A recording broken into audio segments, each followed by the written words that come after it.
तो अस्सलाम वालेकुम दोस्तों, क्या हाल है? ठीक है वे? खैरियत है? तबीयत से ठीक है? इंशाल्लाह तुहाडी खैर होवे।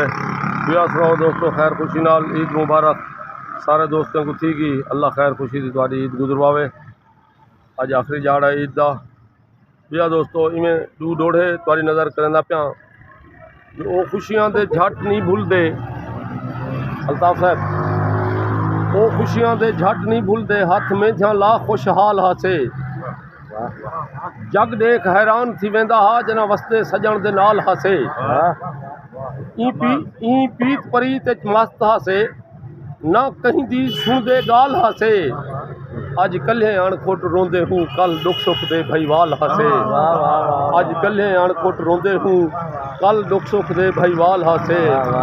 एक कथा देखो जो साफ जिन्हें जा नीता होंजन, उथा दम दम जीता होंदियन। जिथा अणखोट सजदे थी वन उहे यार मसीता होंदियन। जिथा अणखोट सजदे थी वन उहे यार मसीता होंदियन। दोस्तों कमाल मोहब्बतां, वीडियो चंगी लगे तो सोने कमेंट करे सो, चैनल सब्सक्राइब करे सो। अस्सलाम वालेकुम।